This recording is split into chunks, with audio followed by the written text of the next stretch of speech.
All right, Ute, we have not spoken about, you've mentioned your family, you've mentioned your son and his multilingual escapades, but please tell us who's in your family, how old are they, what languages do they speak? Mhm. You've mentioned you live in the Netherlands, but that you moved there. So yeah, tell us all of the fun details. Okay, yes. So my family is my husband and our three children and a dog. So I have my son is 22 now, 22 and a half, Hmm. and my daughters are going to turn 19 soon. They are twins. Twins, And nice. we have a dog. It's also multilingual. He understands and reacts to different languages to different extent. Yes.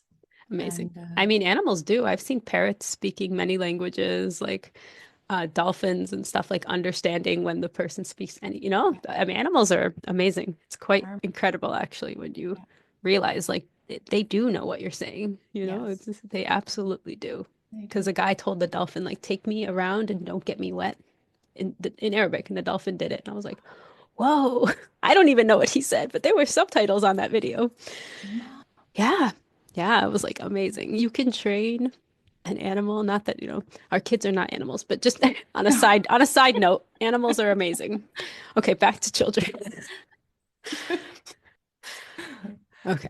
And so your kids, I'd have to do the math. I'm not good. It's been 20 years since you moved to the, 20 years that we moved to the Netherlands, yes. so where was your son for his first 2 years?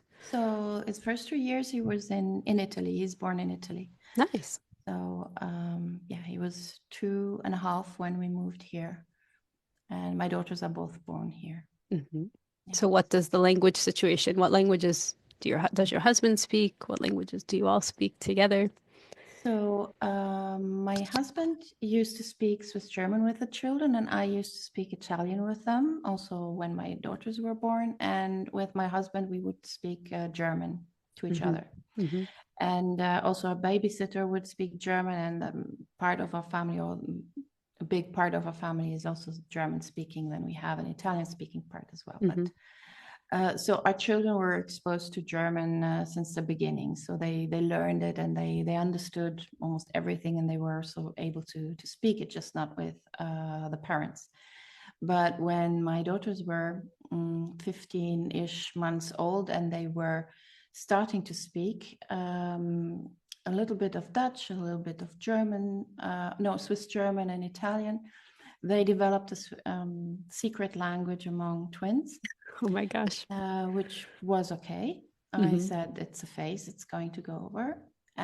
But after a few months, it was still there, and my son was getting really upset. And he's a very, Oh, very calm and kind person. So I was a bit alarmed because he was getting really nervous excluded. and upset. So I Oh. said, we need to do something. And by that time, he was already old enough, and I sat down with him and my husband, and we said, shall we try to speak like Melanie, who's the our babysitter at the time, Hmm. and speak German like Oma and Opa and Grossi and Großpapi? And Francesco said yes, Oh. okay. And so we said we're going to try at least for a few weeks to speak German as everyone together, and it worked perfectly fine.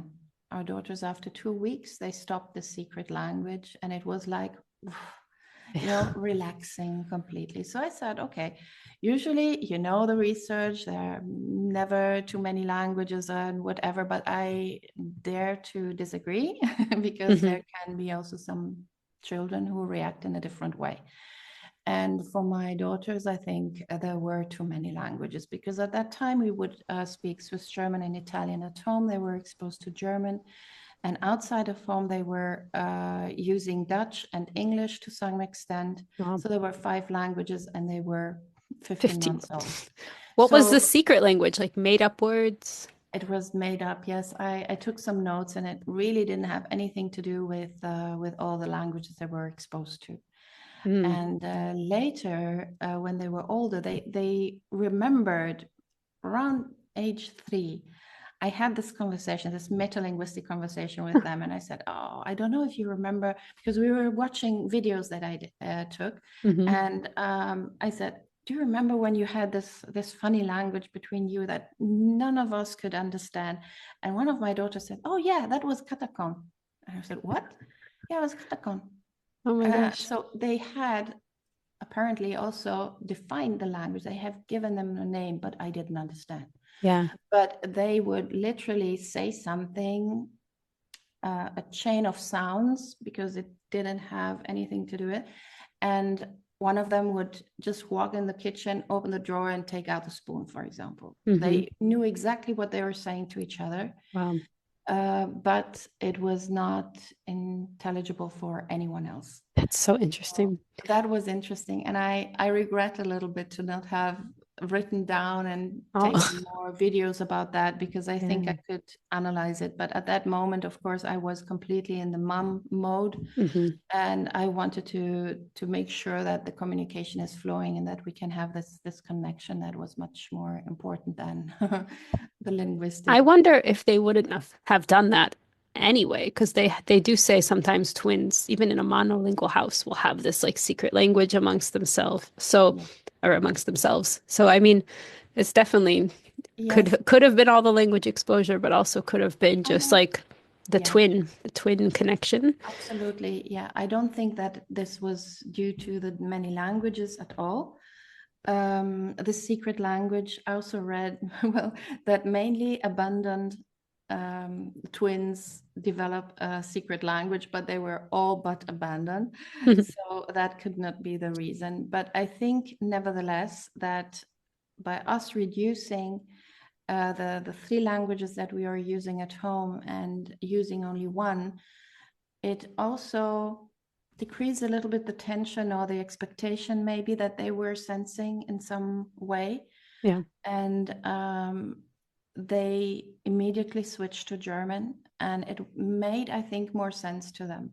We kept the Swiss German and the Italian whilst reading stories, listening to audiobooks, and singing songs. So these other two languages were and are still in the background, are always present, but they were not the main or the primary language that we used then as the family language. Yeah. And after some months, we rediscussed this briefly with our son, who was more conscious about the language use and language shift that we had just made, and asked him if he was okay to keep speaking German. And he said, yes, yes. That's good. So Yeah, that's great that you took his opinion, but doing that. it is so fascinating. I mean, even my kids, like they try to make up a language with their friend and they'll just be like, but they have to define it, like we're gonna call this like goobity gob. Like they just, like I think children are so creative and inventive. Yes. I've seen them do that where not my son and my daughter with her friend. And then they kind of compete. Like she's like, I know Polish and this is, długo piece in Polish. And then her friend knows some Italian and she's like, well, I know like ciao bella means like hello beautiful in Italian. And they're like competing, like who knows more of another. It's very cute. Like Yeah. kids are so funny. Yeah, like you said, like filming these things, taking notes. It's precious. Like I have the notes that I took each of my kids when they were 14 months, which words they had, like exactly. Like, there was only so many. There was like maybe like, I think like 15 in Polish and like a few in English, but it was like I know exactly. And I found them the other day cleaning and showed my kids, and they're now, 6 and almost 8. And they're like, oh, look what words I knew. And like I had so many Polish words, and like I just knew a few words like book in English. And I'm like, yeah, like it's very like precious to have these momentum. And the videos are priceless. Like seeing your kids, and they love seeing it more than even me, of like Yes. how they used to speak and play. And yeah, it's so precious. So take all the videos. We have all the technology now. Yes, I think also that the children nowadays, they are so used to be recorded. My children, my son always wanted to see how he looks like, so he would stop anything he was doing just because he saw me with a camera, because it was a camera, not a smartphone, and not everyone was recording every single moment of the day. So Yeah. it was really uncommon to do this, and he would stop doing the things. The same for my daughters. They Oh would no. just walk over to me and just act, oh gosh. You have to hide your camera like It behind was your coffee cup. The minimal, I mean, they could be completely immersed into their play, but they would always hear the click when I switch it on or Oh. something. So it Yeah, the was, actual click. yes. Amazing. All right. So is German still the main focus language amongst your? Yes, but we switch often also to the other languages depending on our mood or what we want to talk about. Or so we switch also to Swiss German or Italian sometimes with my son and one of my daughters. My other daughter prefers English over all other languages because she's much more confident with English and it Mm-hmm. just comes. She likes to talk Hmm. English. So yes, we speak a little bit all the languages, and also depending on who else is there. I was gonna If say our it would friends be so over. fun to be like a guest, invited to dinner. Like, what language is gonna come up now? Like, Yeah. right. It's so fun. Yeah. So if you invite me, I don't speak German, so we could do Italian. I don't speak Dutch. I don't speak German. So yeah, depending on who you invite, it's Yeah, gonna but determine. exactly. You would not, I mean, this is something that they learned very early on, and me too, that you don't speak a language that someone who is invited or sitting around the table doesn't understand. Right. Or at least you try not to. Of course, if some things just come up your mind and you want to share it in the language, then you translate it You afterwards. explain. Yeah, that's just Right. like a common courtesy that Yes. is really important to teach from a young age. Yes. Yes. I was talking with another mom about speaking to, my kids at the park, and same with her, like speaking to her kids at the park, which is not using a community language, but it's like if I'm only speaking to my kids and I'm not there with any other parent, like for me, that's like totally fine. It's like versus like having people in my house, like of course, if we're you Mhm. know, having a meal together or just spending time together, like that's different. Um, but I think having those boundaries, like it's okay to use it outside, but that's again what you feel comfortable. Did you Yes. ever receive any pushback by anyone, like in public, in a school setting? Did anyone ever like question you guys, like, what are you doing? Why? Yes. Yes, at school. Well, not in public, fortunately, but I was prepared for these things. But at school, when a mother said, "Oh, here we don't speak any other language but English," and I said, "No, actually, it's a British school, but it's international, and everyone I speak this language with my child, and no one can tell me anything else." So I Wow. become like the mama bear Hmm. or tiger, or I don't know how you want to Yeah, mama, we say explain mama bear, that. the Yeah, protective. mama bear. Yes. So you don't tell me that. And Wow. she was pretty upset, but that's her problem. Hmm. But I found it important that the languages are all respected, no matter if it's now a prestigious language or not. I mean, Hmm. it's really the problem of the other person. Yeah, that's definitely a societal problem. Like, how do we even call them dialects versus languages? That's political, right? That's like societal. And I think just teaching our kids to know better, right? If someone questions them, like, well, no, Swiss German is a language, and here, blah, blah, blah. I'm going to tell you all about it, right? So that they're able to Mhm. defend and explain. And Yes, and also the right to use the language that you are used to speak with your parents, with your dear ones. No one else can tell you not to speak it. exactly. So absolutely no. I Yeah. found it. Yeah. Yeah, But it's definitely challenging, but. mm, And I mean, that was at the school. It was an English speaking school, but like in um, just in like the Dutch community, you didn't have any issues with that. I mean, the no, Dutch are pretty bilingual, right? Like a lot of them, I know I've been to the Netherlands, they speak very good English. I yes, feel they like most speak people. very good English, So are and they pretty open to other languages? Because in like America, it's like very monolingual and people can be very close-minded, unfortunately, about like we only speak English in America. And I'm like, actually, that's not true. And there's no law that says English is the language of the United States. It's not even in the Constitution or any laws or anything. I thought that Trump He wants made to change. Yeah, I mean, he might have changed it now, but like in the past, when people, yeah, that's like one of the first things he, yeah, exactly one yeah, of the one of the, stupid. yeah, along with changing the names of gulfs and, Yes. bodies of water and, the most pressing Yes. issues of Oh my society. gosh. Yeah. We won't get political, but No, absolutely. The Dutch are very, very open when it comes to other languages, mainly also English. So if someone speaks English, they easily switch to English. But with other languages, they are not always so confident and not so open all the mm, time. So if they hear that we're speaking German, for example, it's another step. They say, "Oh, okay, but you also speak Dutch, right?" And then you say, "Yes, I speak Dutch." "Oh, okay, because my German is not so good." This is usually what we hear. Or Italian, they say, "Oh yeah, I go to Italy during the holidays, but I only say buongiorno, arrivederci, or whatever, or grazie. yes and no, Yeah. grazie."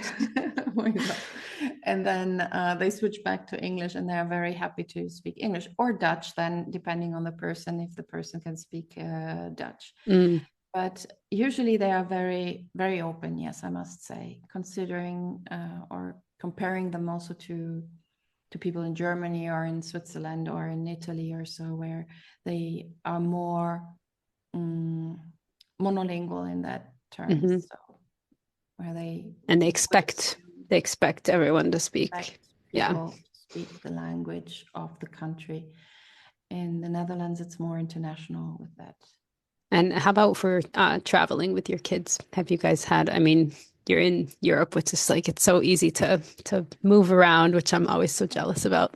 Being like across the sea is so far. So how does that happen? Have you guys taken a lot of trips like Yes. to the countries where your family languages are spoken? Yes, every year that was a must, as long as the children were very young or younger than Hmm now, because we wanted them also to have a kind of sense of belonging to Switzerland and to Germany and also to Italy. And that was very important for me and for my husband as well. And I know now that it was the right decision. I mean, our friends would travel all over the world, but we had our destinations already set to have a week or two here, a week or two there, and then the holidays often were over. hmm But it was very important for us that our children feel that they are Swiss, that they are German, that they have also a relation with Italy. Yeah. And then we move. We also travel through France, the UK, Belgium, Liechtenstein, Luxembourg, Nice. etc. So other places as well, because I found it's important for them also to know, first of all, the distances, how close they are, how far they have to travel to get where the hmm different languages are spoken, but also to immerse into other languages and also feel, okay, I don't understand everything, but I can make myself understood in some way. So we Yeah. would prepare them. For example, when we went to France, they all had French lessons. I think maybe the girls didn't the first time we went, but hmm we prepared them to say bonjour, au revoir, merci, hmm and these kind of things. And it was nice because they took it like a game, right? So Yeah. so they could practice, even if it was only in front of us, but still, it's a huge step. It's also very humbling. Anyone who's tried to learn a language, you realize, wow, how much there is to learn from like those first, like hello, how are you, to like being fluent. Like it's very humbling of like, oh my gosh. And we have a lot of volunteers that I manage at my job working with newly arrived immigrants. And they work one-on-one, like I'll match them with a client, and many of them have never some have studied a foreign language, but like there's a big group that has never even studied a foreign language. And I'm like, you need to understand how hard like these people have come, like they're here, they don't have a lot of English, but like if you have no understanding of what it's like to be in a new country and not know how to say anything, and like it's so, so humbling. It's like the best thing I think for anyone to like put yourself in that situation, especially, when it's like you don't even know any word. Like I went to Greece, I went to Japan. I mean, I learned like basics, so I could like ask, "Do you speak English? Excuse me," blah blah blah. But like, it's the most humbling thing because you're just like, "Wow, I can't even express the most basic sentence without sounding like a 2-year-old," and like that's as far as I can get, and nobody knows what I'm thinking, and nobody can understand me, and they're speaking, and I don't understand. Like, it's just, yeah, I think it's so important for Yes. everyone. I wish everyone could have that experience. I actually gave them, I do a monthly meeting and I spoke only Polish, and I was trying to teach them the months only in Polish to like humble them and be like, you see how hard that was? Like, and like they were like, yeah, the calendar picture helped because I would have no idea what you were saying otherwise. And I was like, exactly. Please don't just like spit English at these people who don't speak a lick of English. Exactly. So, yeah. And the images, I mean, the landscape around you is so important as well. I remember the Yeah. first time we went to the UK, we went through France and we stepped out, we went to a restaurant, and my daughters were still very young. So they were learning English and they knew Dutch and the other language, but no French. And they said, this sounds so weird. My daughter said, and I said, this is French.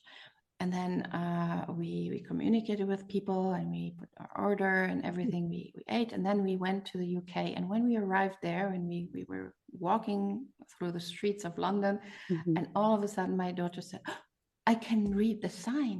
Oh, there is stop and there is this." And she was Oh, reading on the street, you know, I think it's look left or something like yeah. that. I can read that.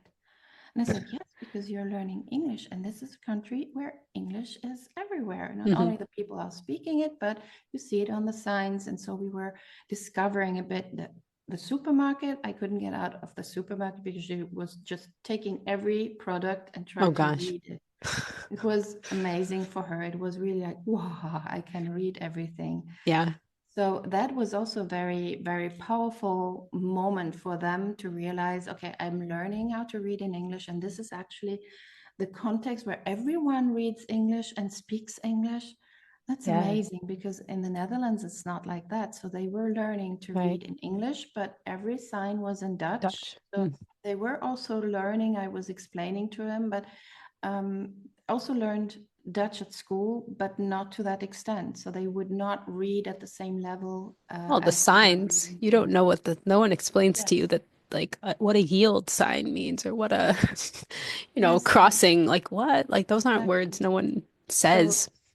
Hmm. yeah, so that was something that then later on, when they went on a school trip to Germany, my daughters, who were a little bit more reluctant to speak German, they didn't like it much because what's the use of it? You know, you want to be there like your peers, and the peers are mainly speaking English, etc. But when they went to Germany and they went to a shop and they were to museums and everything, they realized they understand everyone, first of all. I mean, they experience this every summer, but Hmm. still.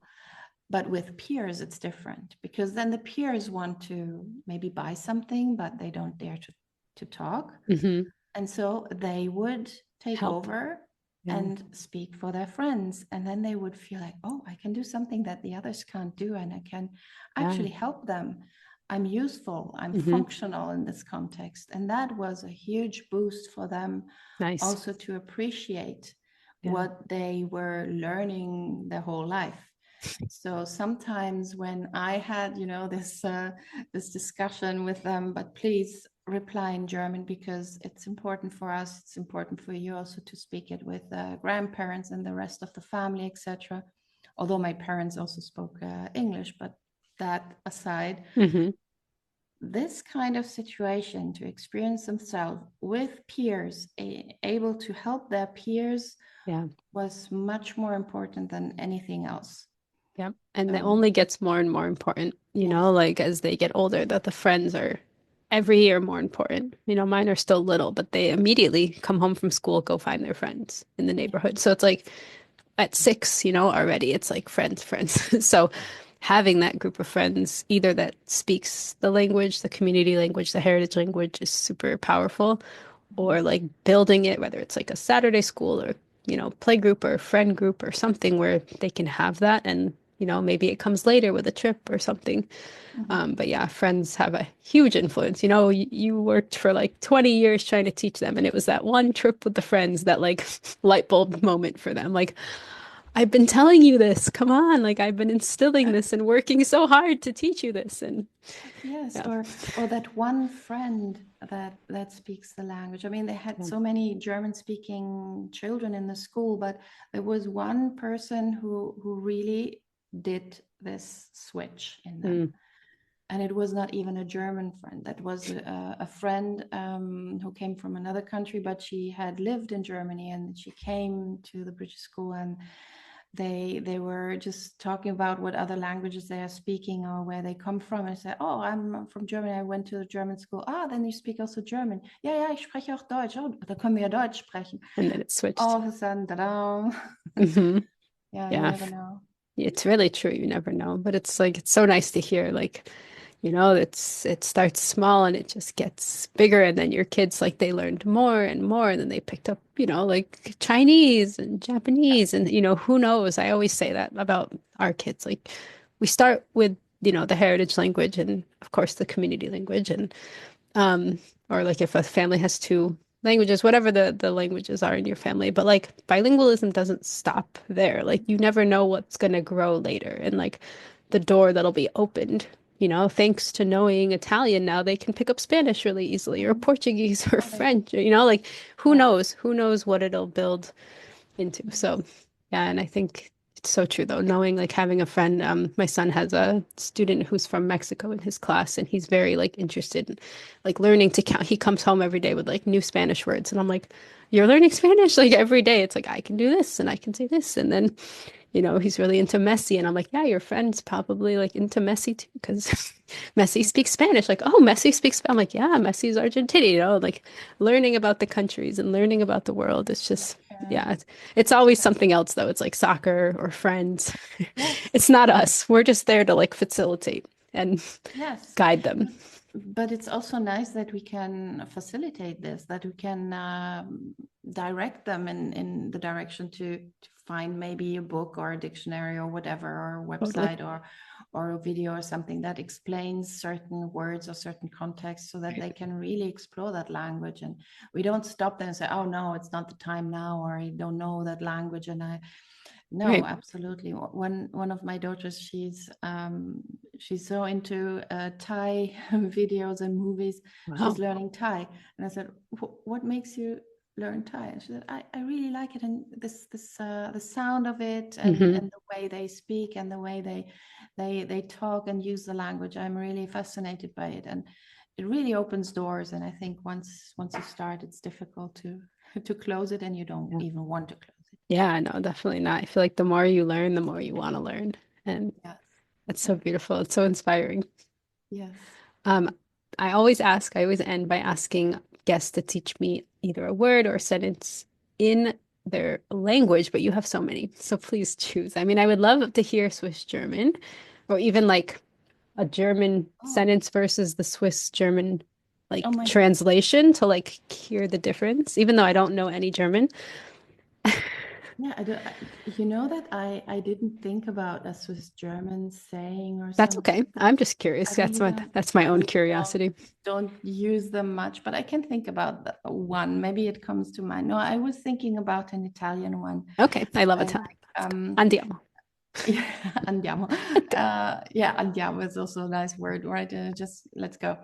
It's a uh, chi non risica non rosica. Maybe you No know it. risica, no rosica. So who doesn't risk?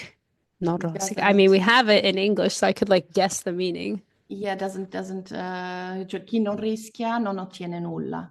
Yeah, and that So had who nothing. doesn't risk something doesn't gain anything. Hmm.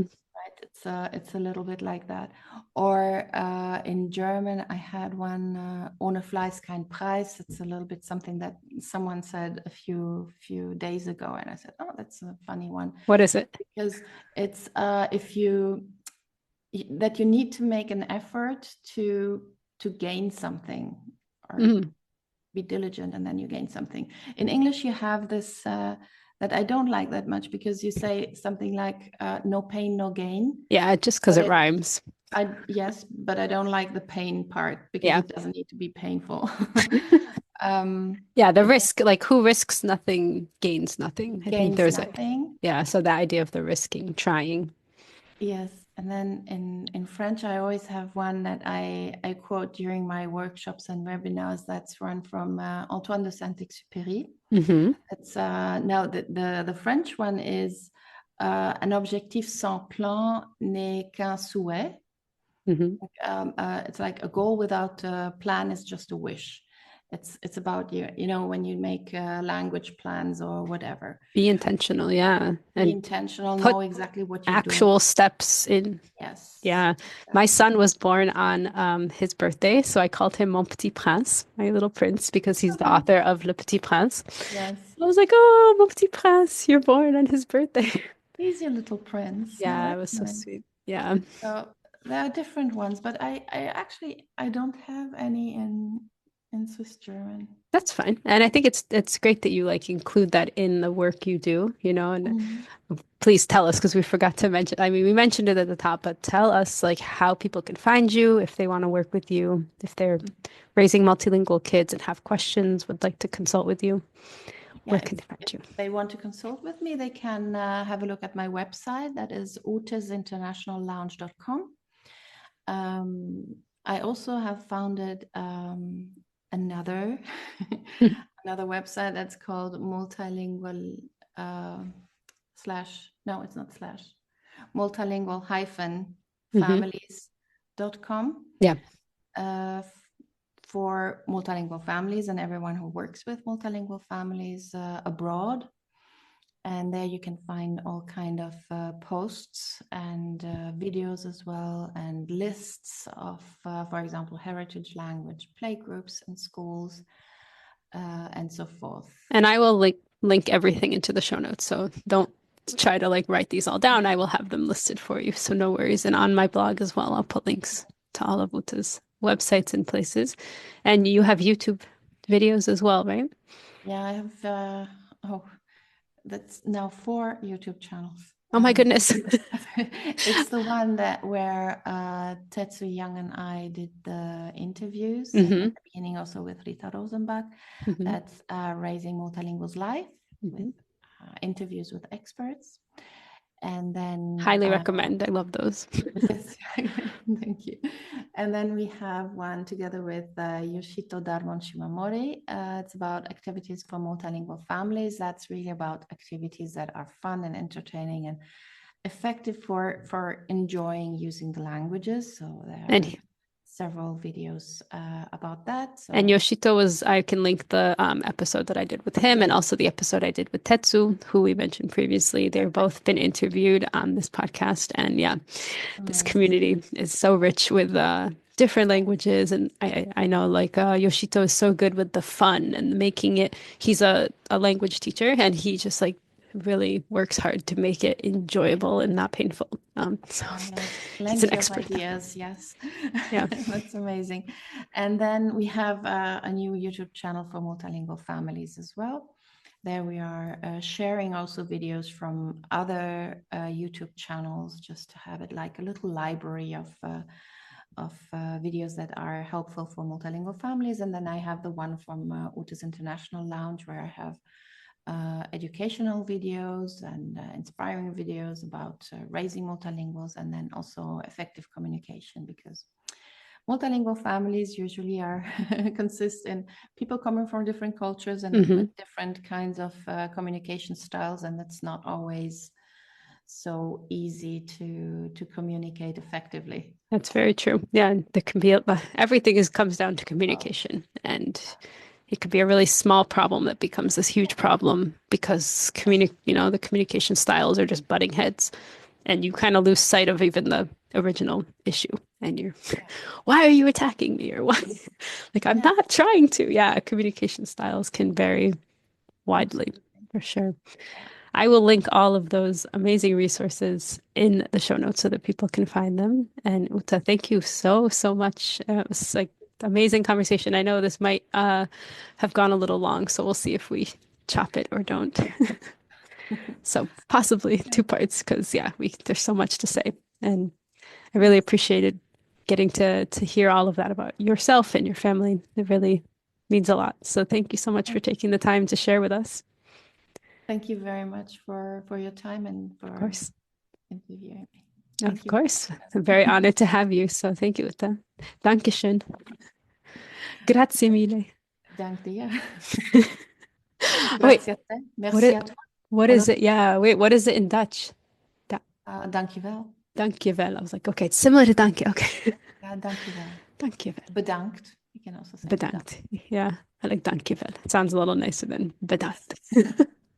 All right, have a wonderful rest of your day. Thank you so much for taking the time. You too. Bye. Bye.